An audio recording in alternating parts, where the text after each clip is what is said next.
Hello everyone. My name is David Arroyo. Welcome back to this channel. I know it has been over a year since my last post here. It's very simple. I've just been very busy. I'm perfectly fine.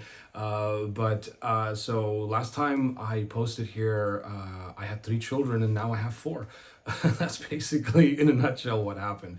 My son, who is now with us, is now 1 years old. So yeah, it's actually been that long. When I was making that last video, he was close to being born. So yeah, it's just been a very bumpy, good ride, but bumpy and busy. So back to the video. So what we're going to see today is illustration, and this is actually a follow-up video on what we were doing last year on these thumbnails.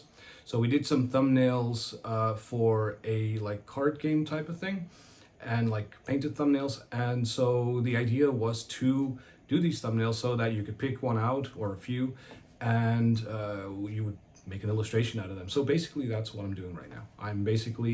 I selected 2 thumbnails last time, and I'm basically picking that up right now. So what do you say we just dive right in, have a look at how I did it. It's a long video, so strap in, get yourself some popcorn or whatever, and enjoy the ride. And so here we are. This is the illustration that we will be looking at today. This is the one that I have been working on for the past few days. I've done it in little bits and bobs. It is based on number 10, so thumbnail number 10 that you can see at the bottom right. This is part of an assignment that we did last year and this year again, actually, for students to create their own game cards. So this was the preview that you would have with the thumbnail version, and then here you can see what the actual game card would look like with the finished illustration, which is what I ended up doing now. Okay, so I recommend that we begin at the beginning. There's quite a lot to tell. This is a video of about 25 minutes and up, I think. So yeah, I'm going to start with the beginning. So this was done in Procreate, this part at least, the sketching part, where I took the thumbnail from the previous assignment, put it in the top corner, and started drawing the characters again. Now, why am I doing this? It's because I wanted the characters to be done again, so that I can figure out the anatomy and the composition, and look again and see if that's really what I wanted to do.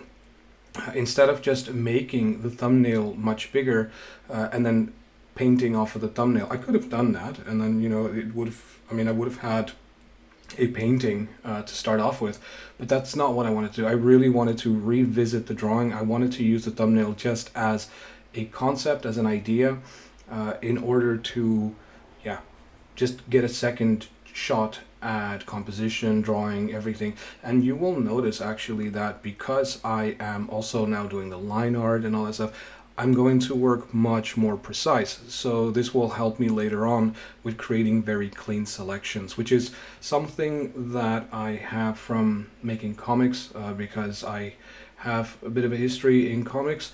And so that is something that I picked up from there. Now, is this the only way of making an illustration? Of course not. There are many ways of doing it.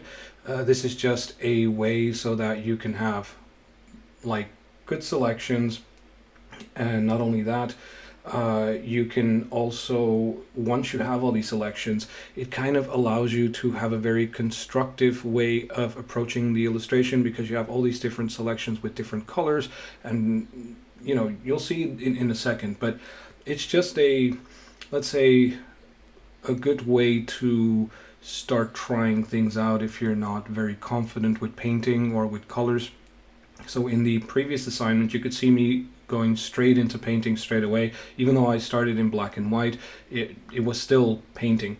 And so there are no selections there. Everything that I was doing there was basically painting freely and going over the paint when I made mistakes or whatever. So it's a different approach. Whereas this approach here, also because I was giving this demo, this is important also to mention, this entire video was, or practically almost everything, was displayed in front of students right? So I was showcasing the work, explaining it bit by bit. So that's also one of the main reasons why I wanted to use this method, because a lot of the students that I have might not still have that sense of like, okay, I'm just going to go straight into painting. They want to do something a little bit safer. So that's the main reason, and it will all be like clear in a second. I'll just yeah, I'll just let this play out first. Here, for example, you can see how I was explaining to students about how the human body is just a collection of primitive shapes, right? Like cylinders for arms, and like, you know, you can use like a beanbag for the torso, like a ball with like a half cylinder for the face, and all that type of stuff. So I was explaining that also for proportions and stuff like that.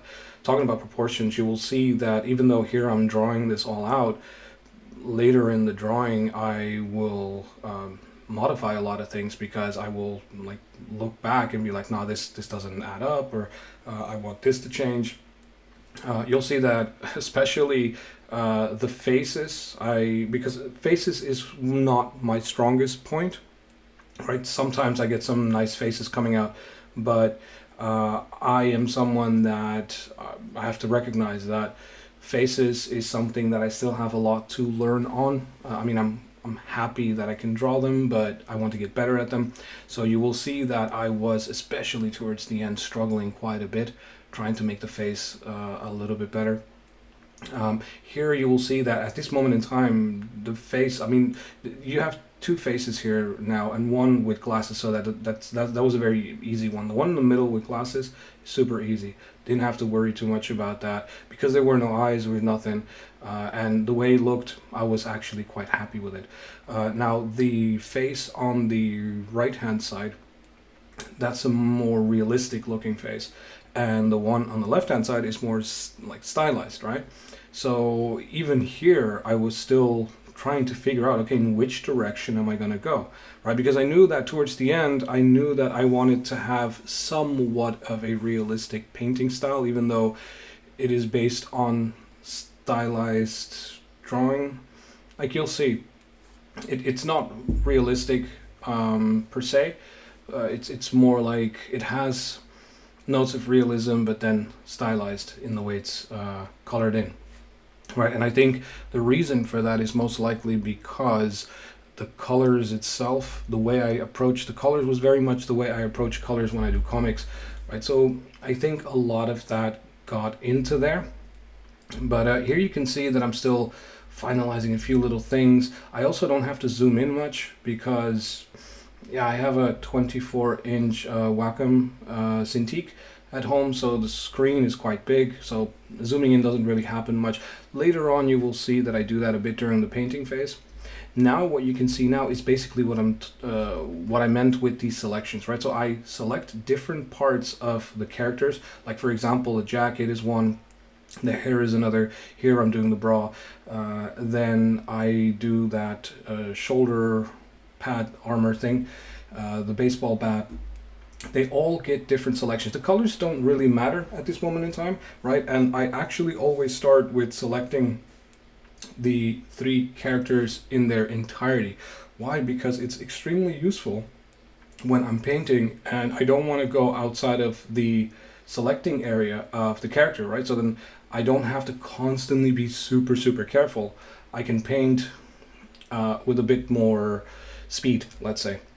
Right, so yes, it takes a bit of prepping to do this, and the colors don't have to be accurate. Again, now I'm starting to match the colors a little bit, right, and I'm trying to say like, okay, well the belt is going to be somewhat brownish, this is, you know, the pants is going to be that color, the jacket that, and so forth.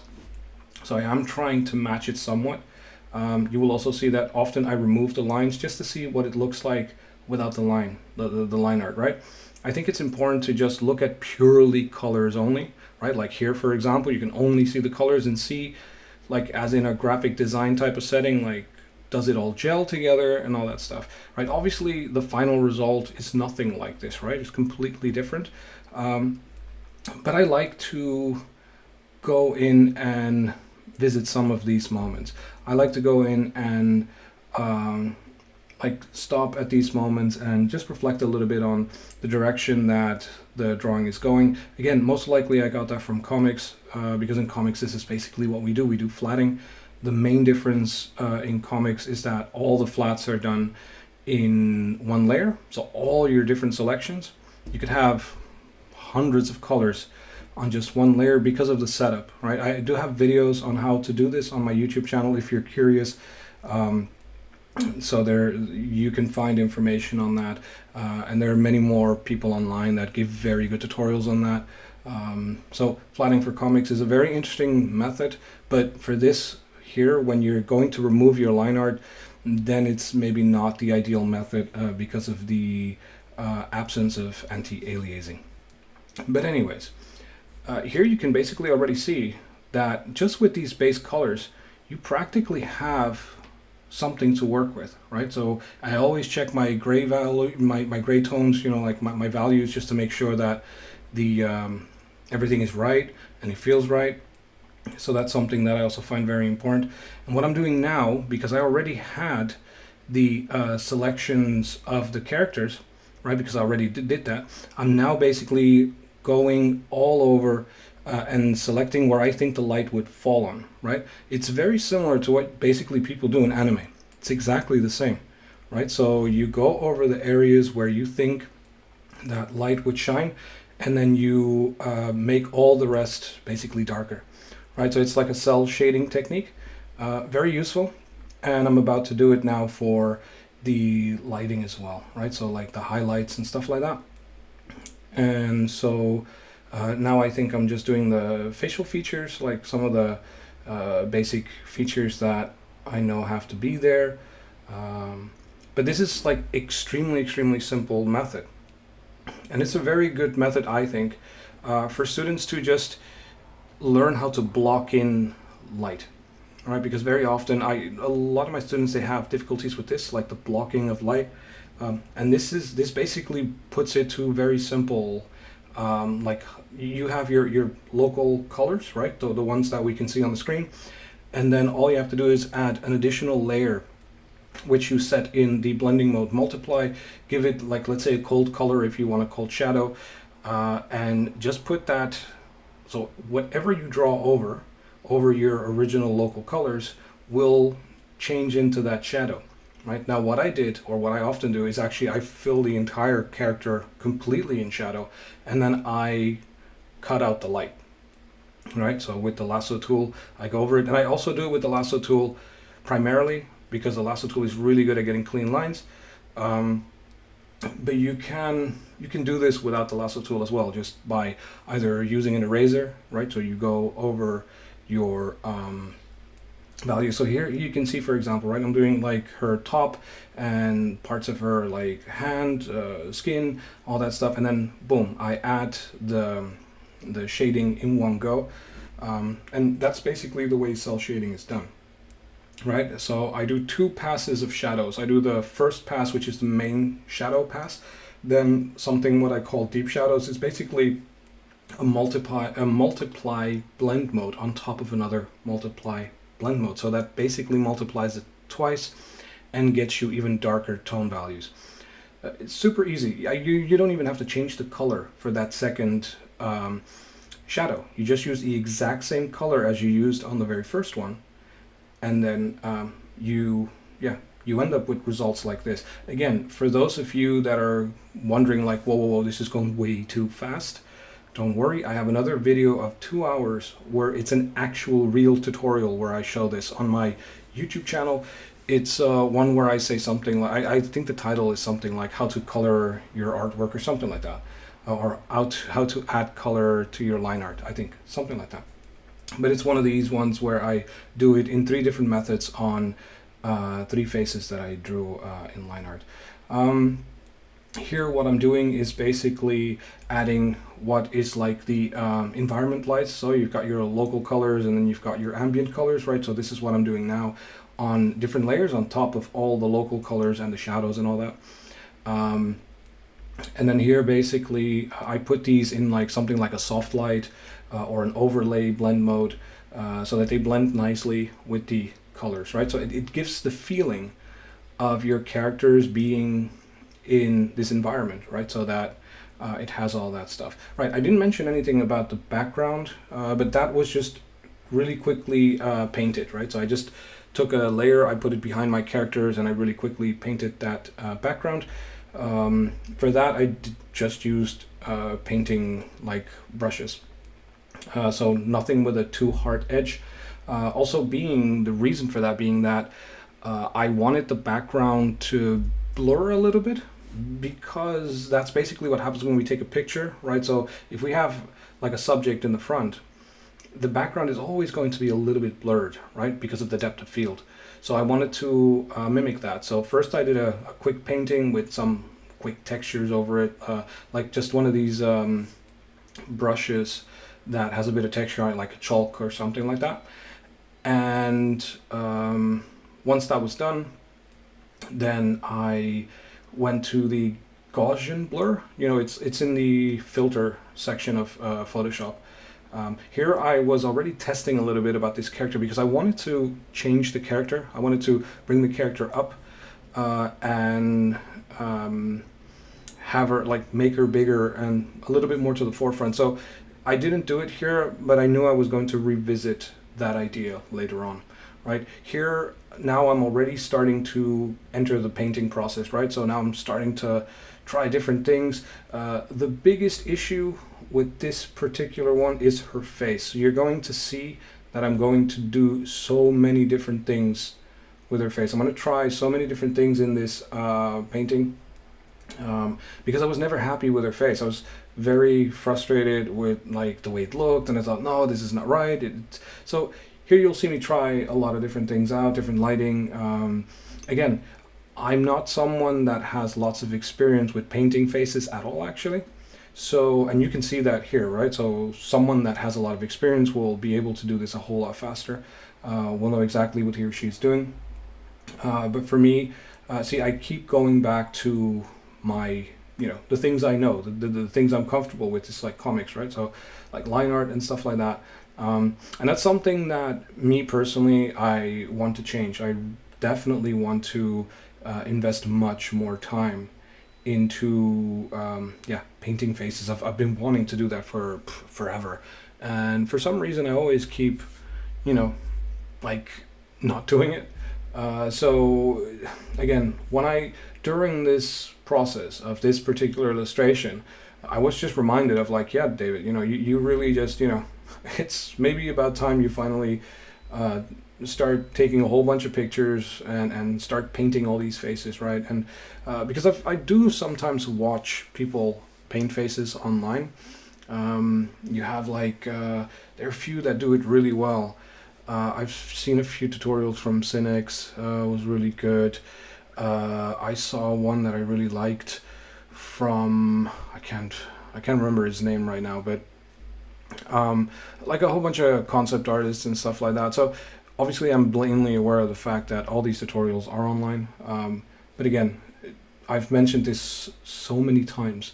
In my previous videos, I never use reference, or barely ever, which is wrong. Because you start seeing that. I mean, I'm happy with the illustration, don't get me wrong, and I did it within 15 hours and a half, I think, something like that, right? So the whole process. So I'm happy with the end result, but I also know that if I would have trained myself a little bit more in painting some faces, or just painting in general, right? Just having a little bit more experience in painting, then I know for a fact that it just would have gone faster. The result would have been more interesting. I would have had like a more textured look, which is what I do like, right? So here, even though it's painting kind of like for comics, if that makes sense. It has this very comic type of like look, at least to me. And again, I have no issue with that because again, I'm happy with the end result of this illustration. But I also do know that, for example, the style that I applied during the thumbnails a year ago, during the assignment, I know that is something that I'm also very interested in, and I want to explore a little bit more that way of doing things, which is a much more painterly way of doing it, because you also get much more textured results. right? Like your your artwork looks a little bit more dynamic. Where here it looks a bit, what would I say?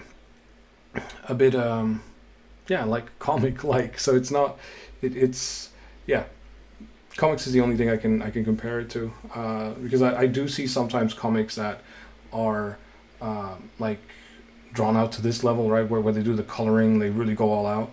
I wouldn't recommend it, because if you have like many panels that you have to color like this, it's an absolute nightmare. It's a lot of work, but yeah, it just reminds me a lot of that. Like I can see that my influence from comics is very, very present in here. Here I was playing around a little bit with colors, so you'll see that all of a sudden I changed the color setup, so it's not as red pinkish anymore. Now it's a little bit more, like a little bit more darker, a little bit more blues in there. I like to play around with things, try things out, and I kind of did like this one a lot. In my mind, these characters, they are like, you know, kind of like dark characters, right? You're like the type of people you find in an alley, and you know, they're like dangerous people that you don't want to bump into. So I thought, you know, dark goes well with them, like that dark feeling, that dark kind of tone. It worked a little bit better than that pink-ish red vibe. Like, you know, like, because I was going for the pink versus blue, which is still a little bit present. I mean, it's still there, but I don't know. I just wanted to change things a little bit more. Yeah, as you can see, I keep going back to her face, trying to fix her face, trying to like get the skin tones right. Again, I'm someone that likes to push. If I see it doesn't look right, I really don't stop. I go back and back and back. I tell my students that, you know, I actually strongly recommend them to do the same, to not be too happy with their result, not to hand in too quickly. You know, take your time and just do the work, right? And then look at your work, and if you're unhappy with it, just go back and do it again and again and again until you are happy with the end result. So with me in this particular one, I'm okay, I'm happy. If I had to give myself a grade, I would say something like, I don't know, let's say like a 7 out of 10 or something, for, like, you know, the end result that I want. So I would give myself a pass, but strongly would recommend to, yeah, get into painting, like, which is something that I really do want to spend more time in, just painting a little bit more. There's so much beautiful paintings online, like I don't know, all these YouTube channels. I haven't gone on YouTube channels for a while, so I don't know all the names anymore, because I'm just way too busy, right? I've been extremely busy. Like I said at the beginning of the video, I have 4 children now, 2 of which are teenagers and 2 young ones, right? So the young ones are the ones that are giving me the most work. But yeah, no, it does have an effect on how much time I actually have to do any of this stuff. So that is something also to keep in mind.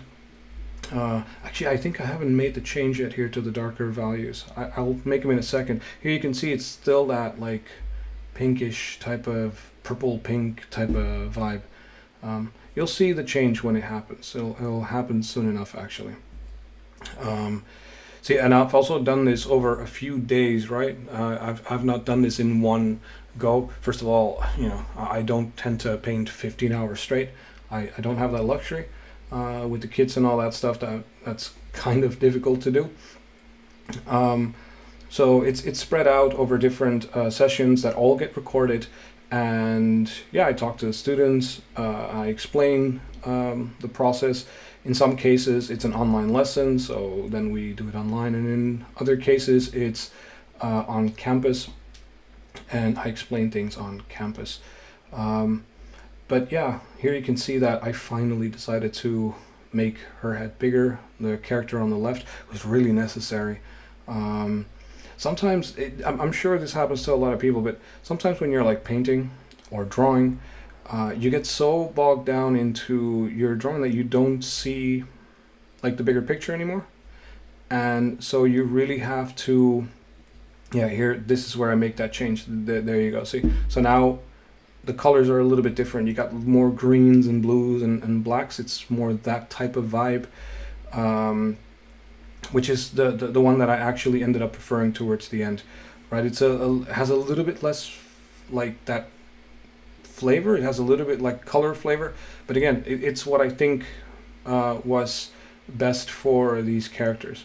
But what I was saying is that, yeah, that you just end up like tunnel vision, right? You end up just like seeing, just because you're so busy on the painting, that sometimes it's really useful to take a step back and just have a look at it again, right? Which is what I did. Thank God I had this time to, like, because I did this in steps. I also often just not recorded, I saved like previews of my things. This is also something interesting. It was not until towards the end when I finally started to flip the image to see what it looked like. And that's when I realized that there were like multiple issues with her face. So these things I tried to fix here. Then there's going to be a moment where the face will look a little bit like too manly, so I had to reverse that again, because I didn't want to go for that manly look. So yeah, again, it's all these things with painting. I mean, but this is a good technique to flip your canvas just to see if there are any issues in your faces, in your perspective, in the way your characters are standing. I find it a very useful like thing to do, and I recommend it definitely. Right, I think here also I was putting the head more up, and I think we're reaching the end here now. So yeah, a vignette and just some final touches, and there we go. And so yeah, that's it. I'm quite happy with the result. The art style is okay for what I wanted to do. In my next one, I will be doing a more realistic art style, but for this one, it worked nice. It looked okay. On the card, it actually looks nice. I think it looks nice on one of these Magic the Gathering cards, which I just like tested from this online website. And yeah, the other one that I was originally planning to do is the one on the right, which might be the next one. If I can find the time, I will do that one, and this time more in a like painting art style, like more painterly, like I did in the thumbnails. And then yeah, here we go. So this is the end result. Like I said, I'm happy with it, but I definitely want to get better at painting faces, drawing faces in general. And so there you have it, everyone. I hope that you enjoyed that process. I hope that you learned a few things, and more importantly, I hope that it inspired you to do your own illustration. Right, so I guess we shall be seeing each other in the next video, hopefully not in another year's time. Hopefully I'll be able to upload a little bit more frequent. I do still want to do the other illustrations, so let's see. Maybe if all goes well and I don't have too much food on my plate and too much to do, father of four takes a lot of time, but then we'll see each other very soon. All right, take care, guys.